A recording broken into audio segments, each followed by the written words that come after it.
Gold digger, you guys. That was the infamous ex Mr. Kim Kardashian, Kanye West. How is everybody doing? I hope everybody's great. This is So Bad It's Good with Ryan Bailey. This is your Thursday episode. I get so lost during the week, and Wednesdays now. We're on Wednesdays. Wednesdays crunch time, man. You guys know because Real Housewives of Beverly Hills comes out.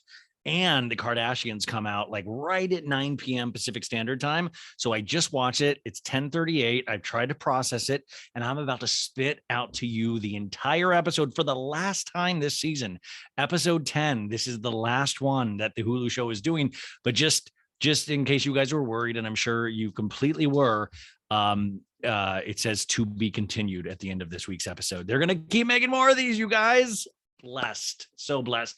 We've got Kris Jenner here in the background. This is a shout out to all you people listening on the podcast.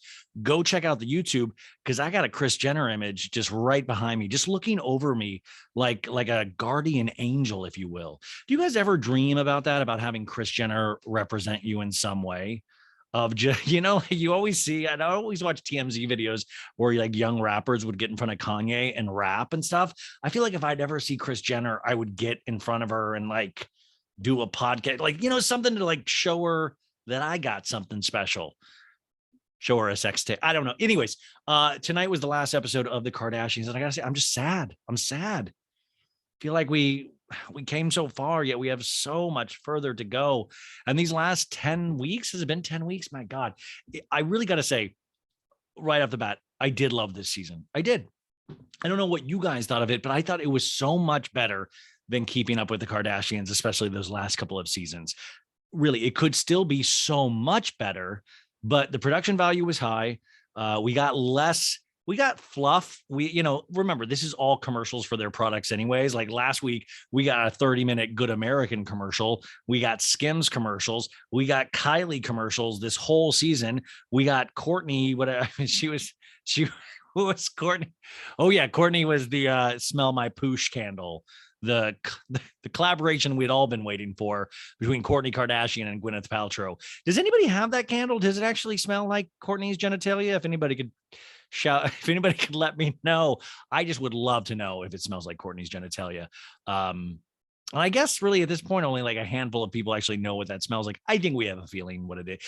I just got to smell like health stuff. Like she does so many healthy things. I imagine Kourtney's vagina smells like Erewhon, the very fancy boutique grocery store in Los Angeles. It's gotta smell like an Erewhon. And it smells like one of those, the salad she shakes in the plastic bowl. I just imagine it smells like leafy vegetables. And wow, this is way too early in the show to get this dark. Families are listening together, I'm sure. So sorry about that. Right off the top, I do want to do all the plugs for this show. If you like this show, rate it 5 stars on Apple Podcasts and Spotify. You can do both. You could also tell a friend about it. This is how this stuff is built, is word of mouth. We just started the YouTube channel recently too, so you can go and watch this. You can go nuts. Listen to the podcast and then go watch the podcast. I know the Kardashian one, I believe, will be up on Saturday, Maritza said. We're going to put up the Beverly Hills one, which I'll record tomorrow. I think that'll be up by Friday. And then Saturday will be the Kardashians one. So listen to it like you're doing right now. And then on Saturday, go, hey, let's gather around as a family and watch old RB on the YouTube. Thank you so much to everybody that subscribed to the YouTube, that's been watching the videos. It is not gone unnoticed. I can't believe how many comments we've gotten, and it's just been really, really cool for something that I was very nervous about. But I'm so happy to have gotten this off the ground. We just actually did the new 13-minute The Bailey Mail segment on there, where I did just a handful of news topics from the last week. And I think it actually turned out really good. And Maritza added these amazing graphics. Like when I was talking about Corey Gamble and Chris, she had the Corey Gamble and Chris photos. When I was talking about Kim and Pete on that boat getting sexy, she had those photos. It was like a joy. Like I had already talked about it, but then to see her work on top of it, it was just such, it was joyful for me. And you guys know, I hate watching myself. I hate listening to myself back. It's weird that I do any of this because I passionately dislike it. So go do that with the YouTube. If you want more, go to the Patreon, you guys. And the Patreon is another way to get a hold of me, I guess. There's tons of episodes there now. I realize that it is very dumb that I do as much free content as I do, because it makes that Patreon content not as, I mean, it's like all unique special stuff, but I know you're like, well, who needs that? So I guess sometimes it's just a thumbs up, a stamp of approval of like, we support you. Yeah, so that's it. I mean, a lot of people, I can't, I don't know. Anyways, we'll talk about that more later. How are you guys doing? I didn't even get to ask. I hope you've had an amazing day and an amazing week. We only have, this is my favorite. This is what we call hump day, you guys, where we dry hump. And no, it's like the middle of the week, which means 60% of the week is done. Thursday and Friday, like I always say, you can coast. You can coast through this. Boss is not going to pay attention. The bosses are coasting at this point. This next 40% of the week, just check out mentally, physically, do whatever you can to not do any work. Yeah, I think that's, and by the way, like I said, if your boss ever comes to you and tries to like, why are you not working? Go, Ryan Bailey said, and just walk away. Like, don't even, just walk away. I got to tell you folks about a horrible nightmare I had last night. And this shows you how in this I am. I had this nightmare that I guess I did an interview with Jill Zarin in my dreams. And I remember I was like lying on a bed and I think I was a little tipsy. Which was like very unprofessional, but I was just trying to get through the interview. And I guess I asked a question about her not talking to Ramona or something. And she didn't like that question. And so she ended the interview. And I was like, oh man. And then I was at this party. You know how in dreams you're all like, then all of a sudden I was at this party. So I was at this party in like a different town, but it was like Bravo people, but I think it was at a mall. I don't, and everybody was dressed up. And all of a sudden Jill's there and Jill's with some younger girls. And the younger girl, the head of the younger girls comes up to me and is like, Ryan, how dare you do that to Jill Zarin? Jill is beside herself. She is bawling. And I was like, no, what? Like I made Jill, I did not mean to make Jill cry. What are you, I was horrified. And then they wouldn't let me into the event because Jill had said, no, I don't want to see him. And I'm like, I don't even think Jill knows what I look like. Like, to be honest, like it was just a podcast. I was like, I don't even have to release it. And then in my head, this is how fucking messed up this is with how much I do this now. I started editing the podcast in my head. Like, okay, when I get in front of a computer, just remember to leave out that last part. But I think I've got 15 minutes of usable audio. I can remember going like, okay, I can cut this, I can cut that. And hopefully I'll still be able to release something. And then Jill will be happy because I'll cut out the thing that she's upset with. And like somehow Bravo got involved. And I was like, no, we've been having such a good relationship with Bravo lately. And now this is happening. And I don't know what even any of this means. So I accept that I'm not going to go to the event. But then all of a sudden I was like shopping in the mall. Like I was like, well, while I'm here, and there was like an Old Navy there, which was like, then it's all of a sudden like, then it's a good dream because you're like, Old Navy is amazing. So I was at the Old Navy and I'm shopping and I had these Old Navy bags and I'm walking out of the mall. And I see ahead of me, it's Jill and her friends. And Jill is loudly talking about me. And I'm like, no. And then she sees me and she's like, Ryan. And I'm like, oh, no. And she's like, come here. And I started crying. I was like, I am so sorry, Jill Zarin. I am so sorry. I tried to explain to your younger friend here that I didn't mean any harm. She's like, I know you didn't. I know you didn't. And she was like, all of a sudden, like, great. And I was like, okay, are we cool? And then I was like, I was hiding my Old Navy bags behind me because I didn't want Jill to know I shopped at Old Navy, even though I am a proud Old Navy shopper. And I was hiding the bags. And so I thought like, okay, wow, like Jill and me are cool. But then Jill, like, she was like, it's good. She goes, but then like, you messed up, And I forgive you, but I don't want to have anything to do with you from this point out. And I was like, no, Jill, I thought you said we were cool. Like, I'm like, and then all of a sudden it was like, okay, I guess I just have to accept this. And then all of a sudden I had to go out and there was like this big trailer van I was traveling in. And all of a sudden my sister was there and then she said she couldn't drive. And I was like, oh, great. Now I have to drive. And then all of a sudden we were being chased by like zombies. Like this is when it gets even weird. I don't know. We got chased by zombies and I had to go the whole point was I woke up and it was one of those dreams where you're just like, wait, is Jill Zarin mad at me? Like it was one of like, wait, is Jill mad? Did I do like, should I reach out to Jill today? Jill, did you have a dream about me last night? Because I had a dream about you. And I just want to make sure we're on the same page. I love you, Jill Zarin. But it was like, it was one of those things where you're just like in your head going, great. Now I can't interview Jill Zarin again ever. Like that's going to, now I've made an enemy. I've made an enemy out of Jill Zarin and you don't want to do that. I just think that's a good rule of thumb. We're off and running, folks. So I guess the Kardashian news before we get into this week's finale is we talked about a lot of this is the Marilyn Monroe dress. Now there's conflicting reports. This is what I hate about entertainment news anytime now is because there's two conflicting stories at all times. You have Kim ruined this dress. We have pictures of the dress. The beating is kind of, and like there's like dibs all over it. Like Kim likes those chocolate little dibs. That'd be great if like dib fingers are all over the dress. No, like it did look like some wear and tear. And then all of a sudden, this is how pop culture is now, is that you get that story. Then you get another story saying, no, that's not true. The dress is fine. The dress is fine. And then on top of that, you get the discourse. And the discourse is really, that's where the fun stuff really is, because then you have people arguing like, it's not Kim's fault. It's Ripley's, believe it or not, who owns the dress. They should never have given it to Kim.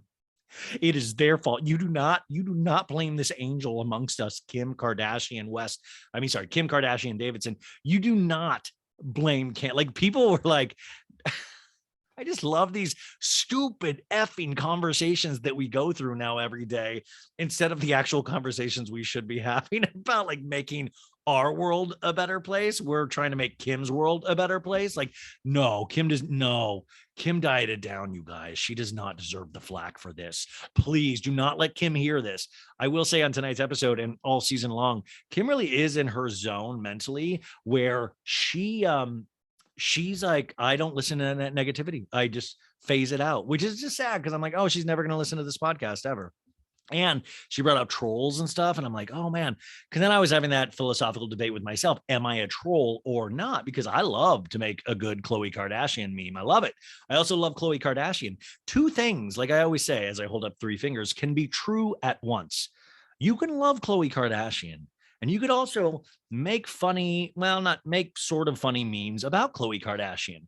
Like I said, it's like her ever-changing face, ever-changing body. Like I will point those things out like as I see them with my human eyes, and I will not be, as Kyle Richards says, gaslit into thinking that Khloe's face is totally normal. She's only had a small little bump removed from her nose. Everything else is just working out.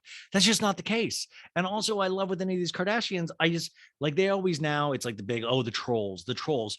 Motherfucker, the troll is in your house. His name's Tristan Thompson. Yo, the troll is Kanye West. Yo, the troll is Lamar Odom. Yo, the troll is Tyga. Yo, the troll is Caitlyn. Yo, the troll is Corey Gamble. Like the trolls are them. The troll's not necessarily us. I mean, we contribute and it's easy to blame us because Tristan's like, yeah, damn those trolls.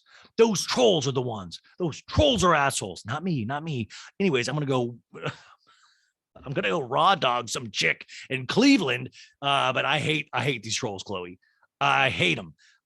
You know what I'm saying? Like, I just hate that we, the audience, get blamed for a lot of their pain. And they'll be like, oh, sure, we got completely cheated on and all of that stuff. Really embarrassing stuff. But the trolls are the issue.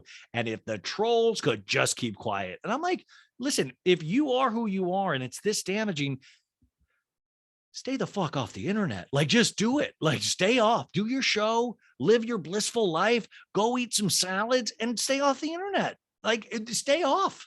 Don't read a fiction book, watch a Netflix series. Like, I mean, what are you talking about? Like, I love for these, they're so not privileged. They're so, by the book and how they live their lives now. They're very on top of things. I will get my workout in. I will do this, mentally strong, but they can't do things like, just don't consume social media.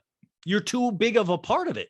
When you're a family like the Kardashians, you can't have the joy of flipping through the Daily Mail like I can. That is my joy. That is the joy of the middle class and lower. That is the joy of someone who is a thousandaire, that I get to flip through the Daily Mail and I get to make fun of the Kardashians. It is a two-way street. And therefore, I get to provide an amazing life for you and your family. You're all billionaires, but I get to have that joy. And it is the one thing that I'm so sorry that you should not be able to enjoy.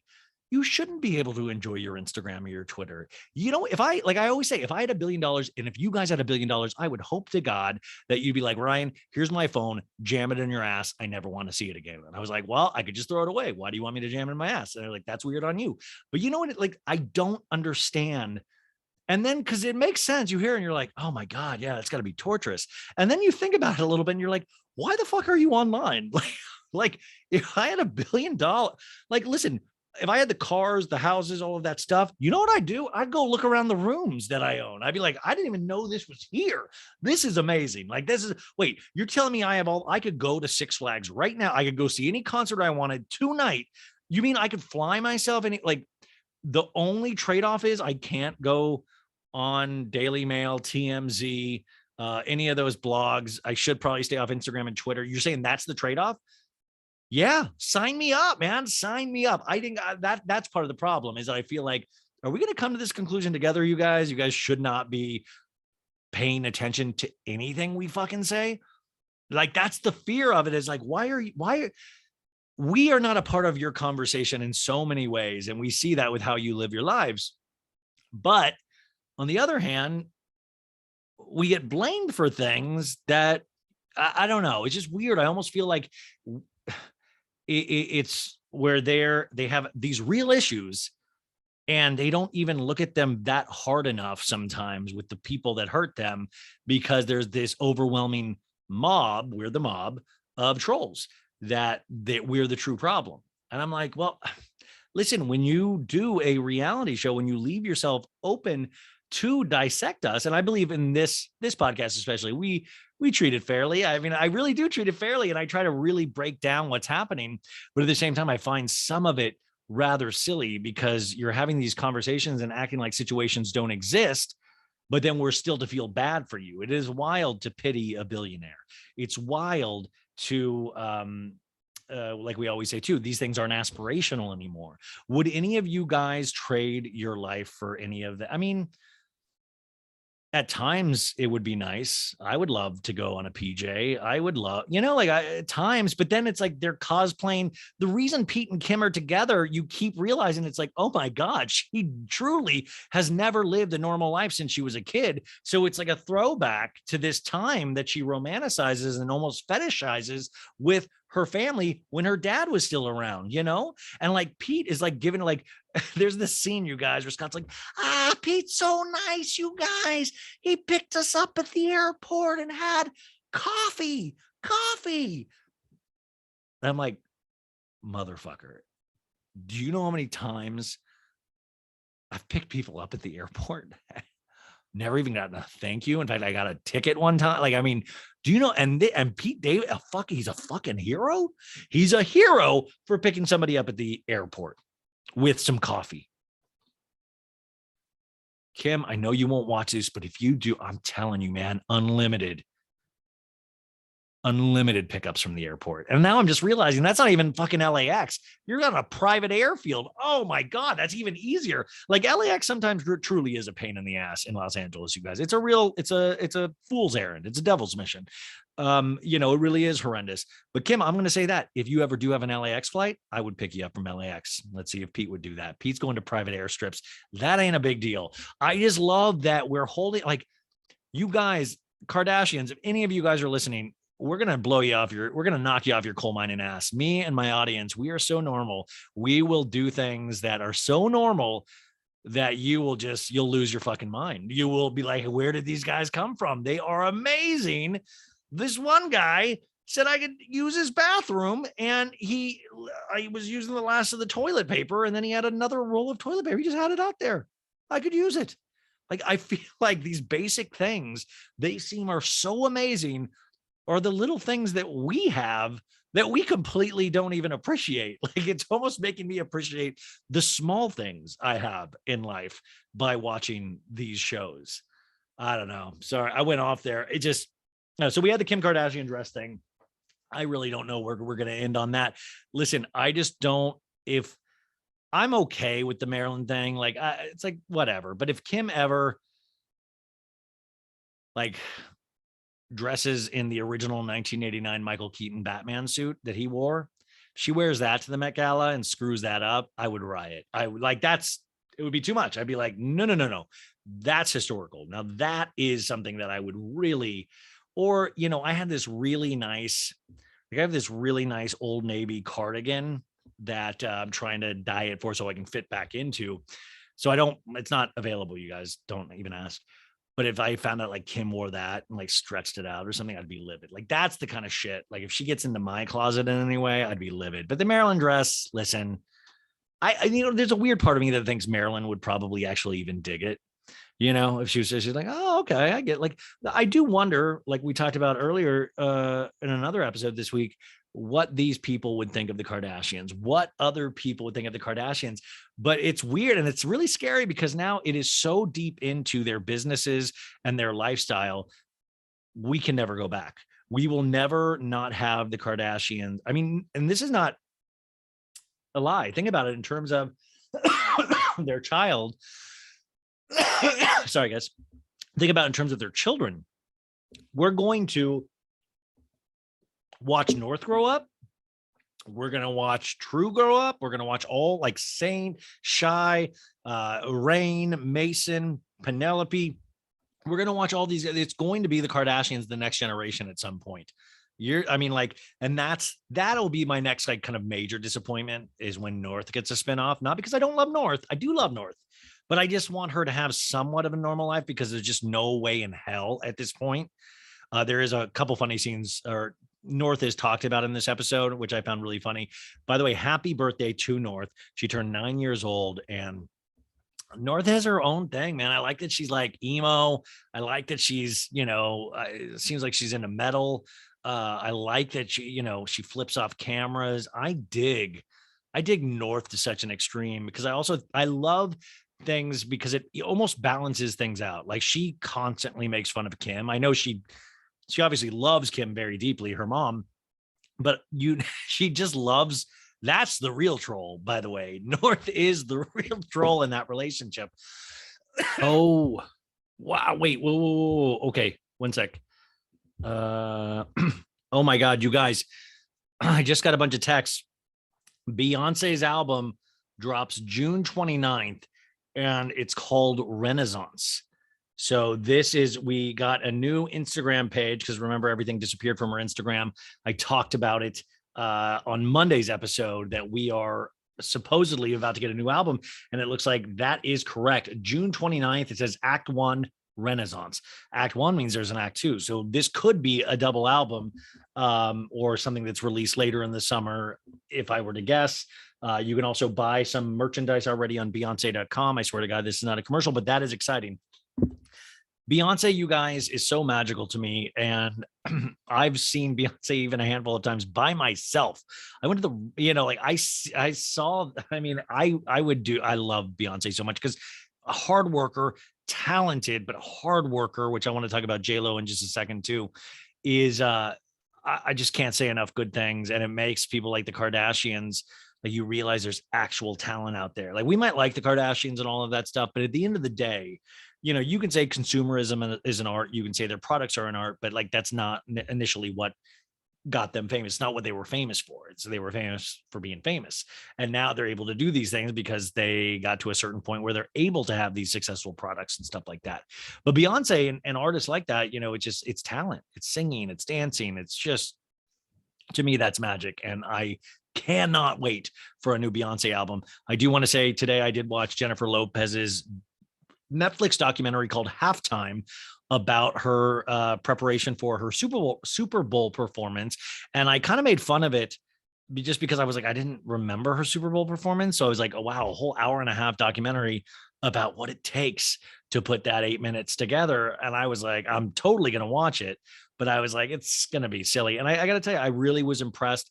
There was one thing that I really didn't, which is ignorant of me, I didn't take into account is, and they talked about this a lot, and even from people in the audience and people, is representation. What it was like for a Latina performer to take that stage, and representation.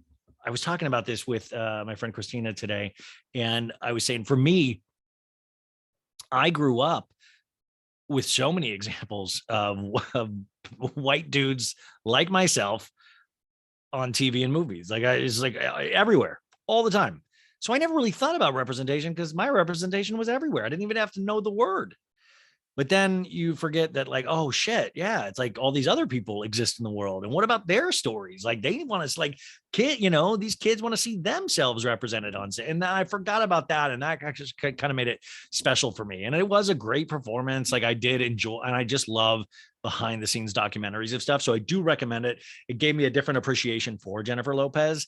She's no Beyonce, but she's a flippin' hard worker. And I really like, yeah, I'm glad I watched it and it wasn't as satirical as I thought it would be. I'm so used to watching these reality shows and kind of watching with a grain of salt or like, yeah, these Kardashians. But it's like JLo, you're like, damn, you really have. And I'm old enough now to remember when, 20 years ago or however long ago when she started. And now it's like you're still here. You know how hard that is? And I really did forget about that. And like I took a screenshot of her accomplishments. They list at the end, and the accomplishments were A-Rod, Ben Affleck, Puff. No, her accomplishments were, as of this date, Jennifer Lopez has sold 80 million records with 15 billion streams, starred in nearly 40 films, grossing over $3 billion, garnered more than 350 million social media followers, and generated over 5 billion in consumer sales as a brand. Great. I've done a lot of that too. So but it's like, we're artists. Like, no, but it was cool. I actually do recommend that if you guys are looking to watch that. I would say, yeah, I'd say it's safe. It's safe. I do wonder how the Kardashians look at other people like J-Lo. Like, do they think of each other as peers because of we're financially similar? Or do they think of themselves as peers of like, I'm an artist as well? Like it's like money and art are, they're, those things intersect a lot, but at the same time, they're very, very different. And I do wonder sometimes if Kim and Courtney, if they think like we must be artists because we're on TV, like we must, like that means we're art. Like, and I wouldn't be surprised in less than 10 years if we hear Kim and all that saying they created an art form. That's the other thing you start to get with these people is that, it's like even like Jax, like I created a villain type character that I am responsible for. It's truly just like I did that, and it was performance art. Like I just wonder sometimes if they're like, we were trying to make performance art, we were trying to entertain the masses. I'm very curious about that. Also, everybody keeps sending me this Brittany Cartwright Vanderpump Rules interview that she did, where she talks about not going to Stassi's wedding. Stassi will still not talk to her, and kind of explained it. And I said this earlier this week. I think I just like, guys, like you're not even on the show anymore. I don't know if I necessarily care. Like the fact that you're like, listen, work it out with Stassi. Get back. I mean, don't get back to us. Just work it out with Stassi, your friend. You guys both aren't on the show together. Talk it out. But the fact that you're going to do interviews and talk about missing Stassi's wedding in hopes of Stassi hearing it and realizing how sorry you are, that's wild. You know how weird that is? It's like if I upset somebody, like, you know what I should do? An interview where I can talk about how bad I feel. Like it is so weird. And then, Stassi's going to have some kind of Patreon response. You'll have to pay $5 to hear. All the while, none of these people are on the actual show. Like, it's like if this was on the show, I'd be like, hell yeah, man, do all the interviews, talk mad shit. We'll deal with it when the season starts. You guys aren't on the show. Like, why am I like just too much? Why, like, move it along? Let people that have shows deal with this stuff. You guys might think differently than I do. If so, totally cool.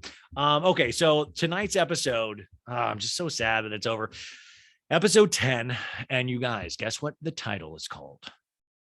Enough is enough. And what I took that to mean was that like, oh, we're only doing 10 episodes. Enough's enough.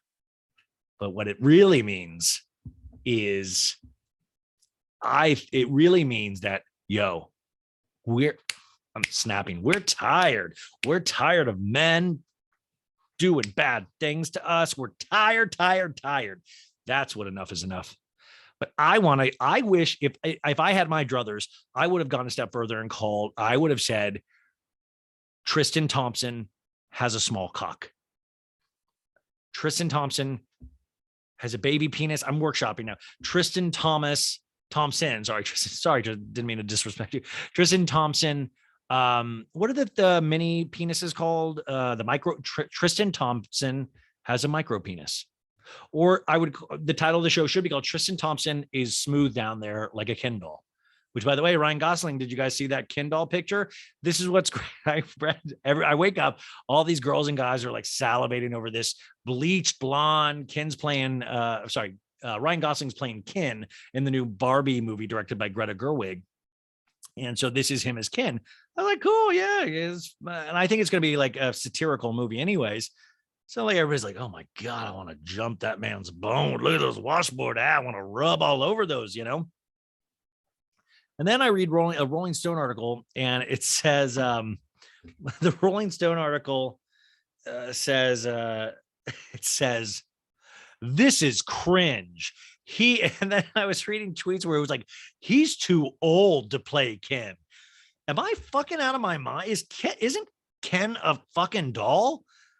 What we age shame Ryan Gosling as Ken? He's not playing a historical accurate sixth grader in some kind of movie that it's like there's no way he can play a sixth grader. I'd go with you. He can play Ken, like his fucking washboard ab. Like who the fuck? What is Ken? I don't even know what Ken looks like besides the doll. Like, yeah, he's not plastic. Should we have had it played by a plastic person? Like that made me. And then I was like, we fucking will bitch about anything. We will bitch about anything. We can't even be on board with everybody like wanting to like fucking jump his bones. Like that's what I was expecting 100%. Everybody's like, I want to fuck him. I want to fuck. Like, and my natural reaction is like, fuck him for everybody wanting to fuck him. Like I was like, I know that's hot, but fuck that. And then people are like, this is cringe. And then so these too old to play Ken. You idiot. Ken is not a real person. Period. It's not like, Barbie and Ken, 16 years old. Like no, we've got to cut this shit out, man. There are bigger things to worry. I mean, we got Tristan Thompson cheating on Chloe, for the love of God. And we're going to be upset about Ryan Gosling being too old to play Ken. And then in my stupid head, I sat there and was like, should I feel bad? I was like, if I knew Ryan Gosling, I'd reach out and be like, are you okay? Like people are really going after your age. And like, what is he going to be like? Yeah, man, I guess I am too old. Like he's got to go to set and play Ken tomorrow, and he's going to feel bad about himself with those washboard abs and the, amazing looks and all that. He's still going to feel bad. He's a feeling person. So anyways, the Tristan Thompson as a micro penis would be my show. Like it's got to be like Tristan Thompson has scabies, Tristan Thompson. Like these are all great show titles. They went with Enough is Enough. I think it's bland and kind of general, but I would like to go more specific. And like Tristan Thompson doesn't wipe properly would have been a great show title. Tristan Thompson hot boxes all the ladies. Maybe that would have been a good title. Like he farts under the covers and just, Tristan Thompson makes you do things to his butt. That would have been a kind of I think it would have been a twist and more adult themed. But you could just go, Tristan Thompson is a piece of shit. That would be the great title. Remember, stop sleeping with Tristan Thompson, folks. That t-shirt is on sale at sobaditsgoodmerch.com, as well as the Stop Sleeping with Nick Cannon shirt as well. And that's for the people who have the Tristan Thompson shirt. That's like, I love this, but I wish I had another reminder of who not to sleep with. Well, we got Nick Cannon for you. But seriously, with the Tristan Thompson, I just want everybody to get in close like we did last week. And if you're listening, like pull over if you're in your car, like let's really concentrate on what I'm about to say. Okay. This is a trust circle, right? I know we've done weird things in the past. I know we've probably slept with people we shouldn't have slept with. And I know we regret that, right? I know. And sometimes when you have a couple drinks or you don't believe in yourself or you need a little boost, sometimes you do weird things to make yourself feel better or kind of medicate in a way. And that's where Tristan Thompson, I would imagine, gets 98% of the people that he sleeps with, people in desperate need of help. So in this trust circle, the baddie trust circle, I want us to pledge an oath. Say, I insert your name. Okay, so I, Ryan Bailey, agree on this day to never sleep with Tristan Thompson. And just so we're clear, sleep means sex, not go to sleep. Could it be like, oh, it's a technicality. I didn't go to sleep with him. We had sex. No, you cannot have sex with Tristan Thompson. If we all, and by the way, also, you're like, oh, I'm good, Ryan. I don't need to do this. Do the pledge anyways. But then also look out for your friends. Maybe send this pledge to your mom, to your sister, to your brother. Like I even said this to any animals listening to me right now, any of the family pet, the family cat or dog. Guys, you're included in this too. We do not know how depraved Tristan will get when he feels insecure. Animals as well. Do not sleep with Tristan Thompson, okay?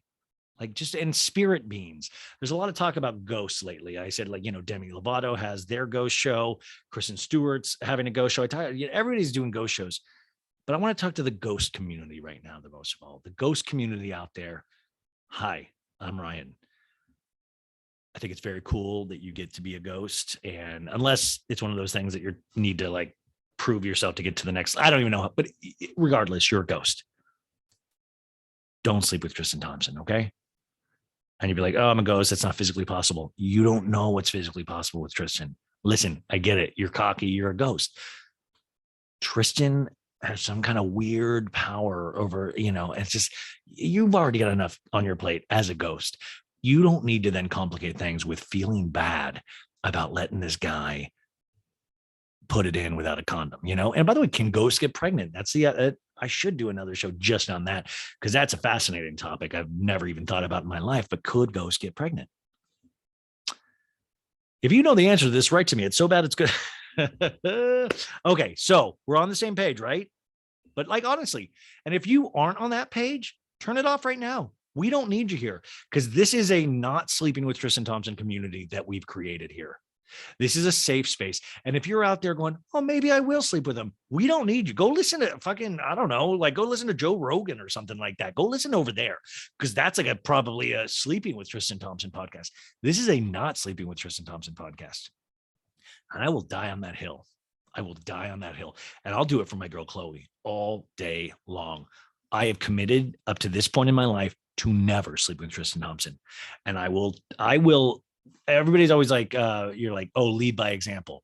Well, I am leading by example because I, Ryan Bailey, promise you, I will never have sex with Tristan Thompson.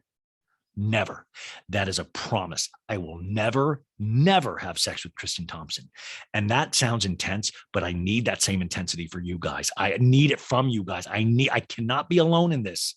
This guy has done so much damage. And that's even, he goes into Midwestern states, you guys. This isn't even coastal place. This is Midwestern place. He's damaging Midwesterners. And if the NBA is listening, I would like you, if the NBA, please let him release him from his contract and let him play overseas or in like the Harlem Globetrotters or something. Let him do like funny little basketball things. He doesn't need done. And the sad thing is, Chloe, if you're listening, your own mom won't do this for you. I will do this for you. Your mom says, oh, no, be nice to him, Chloe. Be nice for the kids. No, Chloe, I'm telling you, let's destroy him. You got me. You got the baddies. Let's destroy him. No, he fucked with the wrong person for the 30th time. So let's go. He made Lamar look good. Like he was like, oh, Lamar, he just smoked a little crack. I don't know. Like he's okay. How do you make somebody that's like smoked a bunch of crack look good? I'm like, oh, I would kill for Chloe to be with Lamar now, which is just sad. Like, well, I hate when people say that. It's like, no, that's bad too. No. Chloe, we need like to date somebody, just somebody that's damaged completely by life, somebody that's in therapy, before the relationship starts, Pete, we don't want it to be one of your friends. I don't want it to be Post Malone. I don't want it to be Machine Gun Kelly's like drum tech or something. No, maybe a nice accountant, a nice lawyer, maybe a nice podcaster. You know what I'm saying? Anyways, okay, so we're in agreement for that before we move forward. Okay, so the show's called Enough is Enough. And here is the show description on the Hulu website. As the season wraps up, Chris embarks on yet another new business venture. Ghost hunting, fleshlights. Chloe faces gut-wrenching news that throws her plans for a bright future into turmoil. Who writes these things, and like, does everybody got to sign off on it? Because I'm like, we're happy with this? Like this, I feel like this is another opportunity to school, Tristan. Like Chloe faces a gut-wrenching news when she finds out Tristan has an innie penis and not an outie penis. Like you could there's tons of things you could have put in the description like that we could have really done some damage with. So we get the Hulu presents previously on the Kardashians, and we have Tristan and Chloe where they were flirting early in the season, and Tristan's like, you know how I feel about you, I want to expand our family. And she's like, it just takes time. All this mother he's been lying to us from episode 1, you guys, of this season, which means he was lying even before these episodes. He's sitting there going, oh, let's have more babies and all this shit. Like, I go to therapy now and all this bullshit. It's all bullshit. Fuck Tristan Thompson. Fuck him. Are you fucking kidding me? Dude, this guy, like, we need to get hologram Robert Kardashian and Scott. We need to go fucking school it. Somebody needs to kick this guy's ass.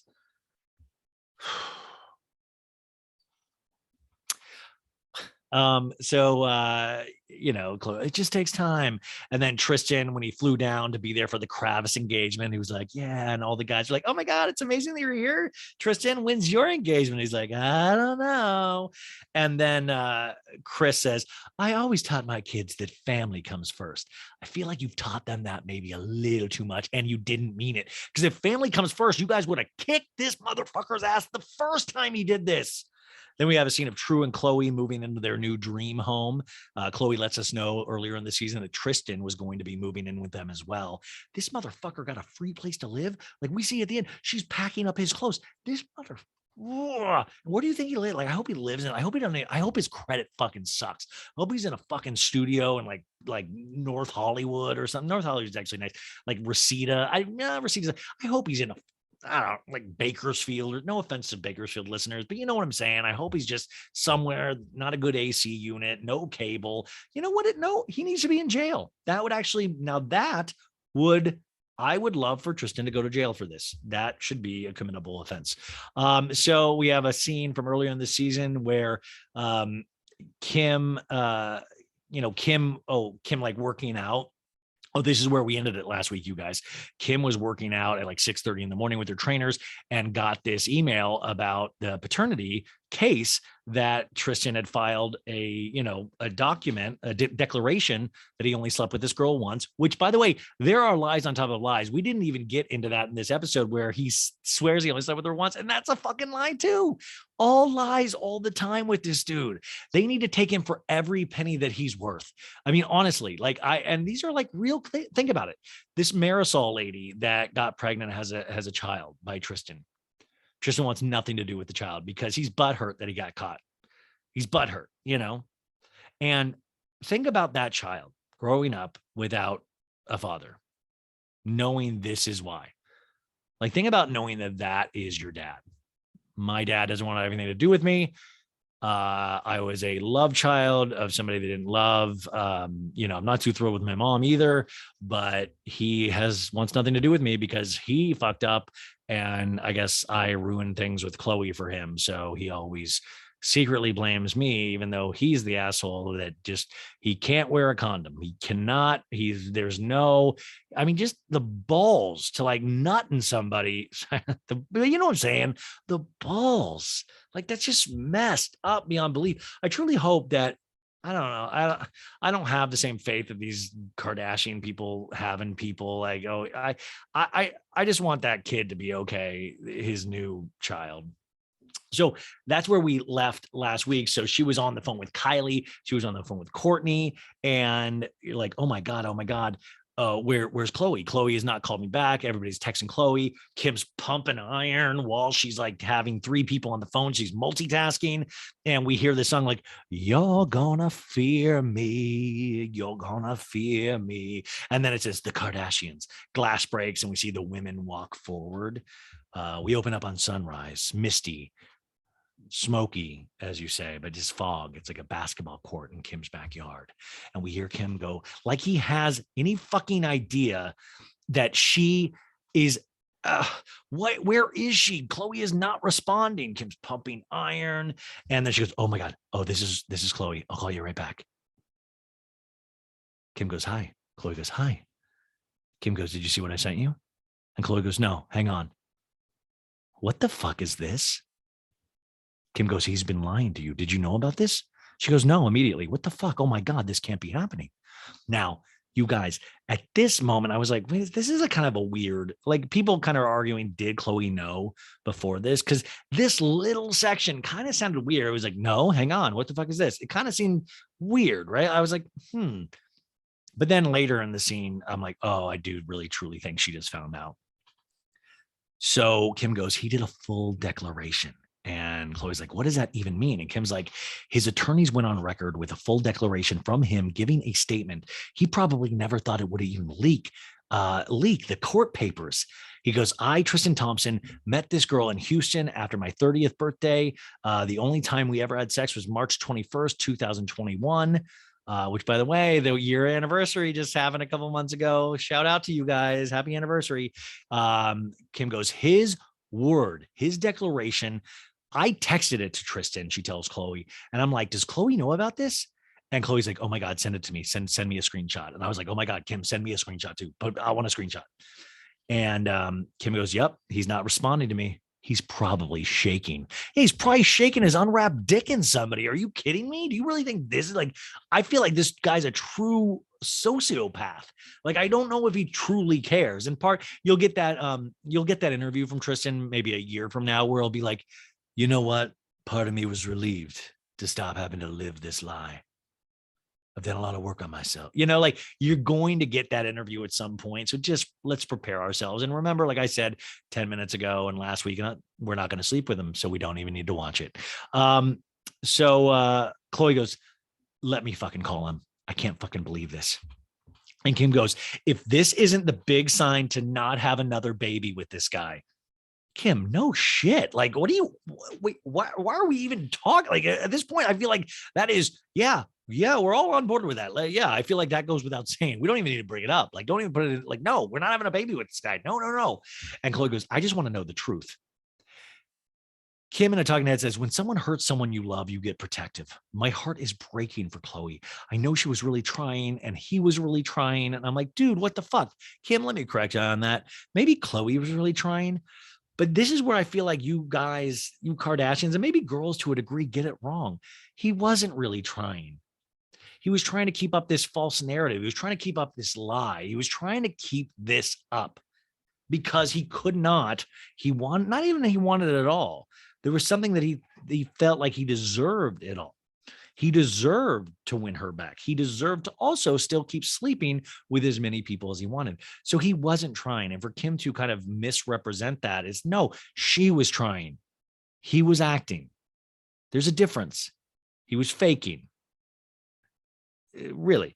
So now we hear Chloe crying and it's a very real Chloe. He's like, oh. I'm like, oh no, oh, my sweet Coco. And Kim goes, everything's going to be okay no matter what. Everything's going to be okay no matter what. She's repeating it because I'm like, oh my God, this is probably what Kim said in the corner like so many times during Kanye. Kim goes, I really thought he had changed. If this isn't the most clear situation to get out of, I don't know what is. Chloe's sobbing. And then Kim goes, we need to have a family meeting. By the way, that's like, we need to fucking go get, we need to go get the mob. Like, we don't need a family meeting. Fuck, family meeting out the window. We need to fucking get some people to roughhouse this dude. Kim motions for the cameras to go down. Well, I always like, she's like, down.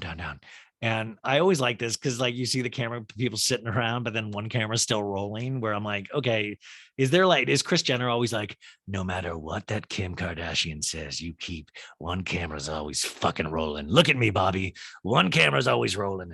Chris Jenner, I'm Chris Jenner. This is my Chris Jenner voice.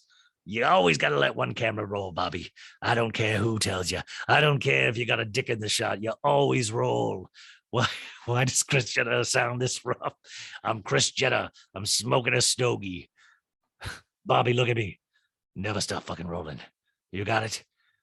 We're making everybody rich. I'm making all these girls rich. Rich beyond their wildest dreams, Bobby. I pay for your lifestyle. I pay for all these crews. So when somebody says Bobby, if somebody says, stop rolling, Bobby, what do you say? No. Say it louder, Bobby. No. No, that's right. No. You never stop rolling. I don't care if I'm shot. I don't care if I'm hurt. You keep rolling. Keep it on my face. Get that money shot. In fact, I'm pissed that somebody didn't run over there with a camera to Chloe's house so we could get her reaction. And I'm pissed at Kim that she didn't FaceTime Coco. We want to see sadness. We want to see all that anger. So so the song for this next scene is like, I'm tying up my loose ends. I'm in the deep end. It's like these songs, like they must, like, I just imagine they go to the songwriters of like, okay, what's the feel? What's the vibe of the episode? It's like complete destruction, real sad, real depressed. Everything's falling apart. Okay. What about I'm tying up loose ends? I'm in the deep end. Great. That's amazing. Kim's in a gray fancy dress in her gray fancy car. She pulls up to Chris's house. We have Courtney in there eating a salad, doing what she does best. We got Corey Gamble in this scene. Corey's allowed to be in this scene. Very excited. Corey, fresh off his vacation in Italy on a yacht with Chris. So, you know, he's feeling good right now. Shout out to my man, Corey. Corey, dude, you got to do a masterclass yourself in fucking getting taken care of, man. Like, yeah, tell me where you get those silk PJs. You always look so comfy. I love it. Kim walks into the house. Like, she's like, I mean, business. I got stuff to do. And Chris goes, have a seat. I'm like, what is this? Like a end of the year meeting? What are we getting progress reports? And so Chris goes, whenever there's a serious family drama, we lean on each other for support. I'm like, okay. Chris says, Chloe's the strongest girl I know. And I'm like, Chris, yeah, chill out. Like, is she? She goes, I know, strongest girl I know, but isn't the strongest all the time. I don't want her to get to a place where she has no one to talk to and she feel like she has to be strong. You know, she needs to keep recovering and forgiving for the sake of her daughter. You know, once again, Chris, you got it wrong. Does not need to be forgiving. No, needs to show her daughter, don't fuck with us women. That's what she needs to show her daughter. No. Say, your dad's a piece of shit. We're going to stay away from him for a while until he gets his shit in gear because we want you to learn some good lessons and not be with a fucking Pied Piper of penis, you know? Chris goes, is she coming? And Kim goes, it doesn't look like she is. And Corey goes, she probably doesn't want to talk about the negative stuff. I'm like, thank you, Corey. Like, Chris later's like, Corey, very good comment during that meeting today. Really liked it. Chris says, well, she probably feels devastated and humiliated here. I mean, this all happened around Tristan's birthday that she threw for him when we were all celebrating him. I like that we keep repeating what he did to Chloe. It was like, she's probably humiliated. Corey's like, hey, she doesn't look like the bad person who did all this. You know, the person who looks bad is the person who did it. Corey, I want you to say his name. Say Tristan Thompson looks bad. Don't be like, you know, the person who did this looks bad. Like, no, Corey, say his name, say his social security number. Let's get the info out. We need people to be on the same page with this. Kim says, oh, Chloe just texted me. She's not going to come. So, and Chris says, I wish she would have shown up. It always makes for such a good scene. No, I wish she would have shown up. The longer she sits there and goes on without expressing her feelings and how she wants to move forward, it's alienating to her. It's lonely. And she tends to keep everything inside. And Courtney jumps into the conversation, goes, yeah. And it's like a big pause. I'm like, oh, thank you, Courtney. And like it made Corey Gamble look like Shakespeare for a second. And then she goes, the lack of honesty. Let's be honest with the mistakes we're making, like the mistakes they're making to find this out on the internet and not, be in the loop. And Chris says, it is a pattern of bad behavior. He has lied to her since June. And I was like, June? June of what year? Like 2017? Like since June? What are you fucking out of your mind? Like since June? I know it scares me truly if I really believe like conspiracy theories. Like I always wonder if like Chris knows all of this. Like Chris sees all. Like Chris has every one of these family members tailed by like the top-notch security aid. Like, and Chris is just sitting on this information. Like part of me thinks like, when was Chris aware? Because there was always, remember that argument back in the day with Tristan Thompson when those hotel videos of him making out with the two girls, like they had TMZ was sitting on that video, and TMZ has a very good relationship with Kris Jenner. And that was like kind of the rumor too, is that, yo, did Chris have access to this before it actually went out of respect from TMZ? Because that video footage supposedly had been at TMZ for months before they had released that footage. So were they sitting on it for a certain time? Did Chris know months ago and then never shared it with Khloe because she was pregnant? Who knows? But it is weird. Like, I'm like, if you have all the money in the world and you have the best security in the world, doesn't that security also then go towards people like Tristan, goes towards people like, it's like, I feel like you would know rather easily where Tristan Thompson is. Chris says, well, to hire attorneys, and it's been 9 months since he got this girl pregnant. This isn't something that can be undone. Why does she have to keep on suffering? And then she turns to the camera and winks. Ding. Courtney talking, it says, we have given Tristan so many chances, and to treat our sister this way, she deserves to be treated better. Court goes, all these people, they blame her. They make it look like that girl's a loser or unable to not be cheated on, or she deserves it, but who gives a fuck what other people think? I choose to take the high road. We could get Tristan help. That's who we are. Courtney, you're out too. Chris, you're out. Courtney, you're out. We don't need you bad advice all the way around. Like, no. Who you are, we could get Tristan help. No, fuck that. Tristan gets Tristan help at this point. His friends get Tristan. Like, no. You stay out of it. No. We do not help anymore. No. Help is done. We are years past help at this point. And I do once again love this. It's like, they say she's a loser. They say she's unable to not get cheated on. Or I just imagine Khloe like, damn, Courtney, please. I know you're talking about somebody else, but it hurts. Kim goes, I'm exhausted of taking the high road. Here we go, Kim. Now this is the energy I want. She goes, if you bring bad energy in my life, a wall goes up. A wall goes up. And half of me wants to put everybody on blast. If you don't think I screenshot everything, fucking, and she like is like yelling this in the camera. She's like, I'm not in the mood today, so I don't know. She's like, like I just want to bust everybody out with all the screenshots because Kim's got the dirt. Chris uncomfortably laughs, like, ha. And she stares at the camera and goes, she's not in the mood. She's not in the mood. Which, by the way, this is one of those kind of where I'm like, I see the power dynamic. We talked about this earlier in the season where I eventually think Kim will crush Chris. There will be a time of like, guess what, Chris? I'm managing myself now, and I'm taking the other sisters with me at the Kim Kardashian talent agency. You know what I'm like, Chris, you're fired. You're fired, Chris. Now I'm doing the Kris Jenner voice for, and Chris like, don't fire me. You told them to always keep the cameras running, even when I was hurt. That's right, girl. And you're a billionaire for it. Look at me. I'm Kris Jenner. So I think Kim's gonna get fired. And I think Chris is starting to realize of like, fuck. So I wonder what Chris has in her back pocket about Kim. Like if Kim gets too like lippy of like, Kim, I don't like what you said to the cameras earlier with about screenshots and, just really taking, I don't like that. Like, I wonder if Chris is starting to be like, oh my God, have I created a monster? Somebody that will eventually destroy me one day. Cause I would like, if I just feel like we're going to see that at one point. If Chris goes, well, we always need to forgive. And then like Kim, like, shut the fuck up, mom, get the fuck out of here. We're not doing it your way. We're doing it the Kim Kardashian way. And I've got two things to tell Tristan: right fist, left fist. Welcome to the gun show. Like that's the attitude I want. And then Chris like, and Kim goes, in the wise words of Michelle Obama. Hey, Barack. No, in the wise words of Michelle Obama, when they go low, we go high. And I'm like, in the wise words of Ryan Bailey, when they go low, you fucking kick them in the nuts and cut their dick off. It's like it's just as good as that Michelle Obama phrase. Like that should be on a t-shirt.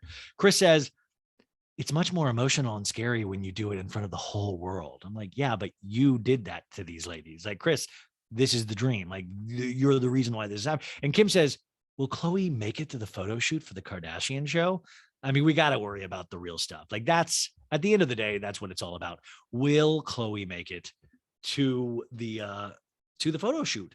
Like, I mean, that is something that we just need to know it so bad. You know, it doesn't matter about this Tristan thing or life falling apart. Will Khloe make it for those photo shoots? There's no way we could Photoshop her in. Now we got a photo shoot to do.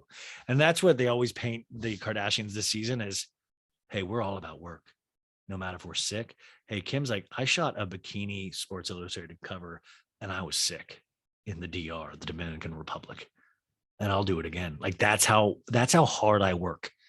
I will pose in a bathing suit when I'm sick. So don't even give me that shit. Khloe better show up. That's, you can already say, Kim's like, well, let's see how professional Khloe is.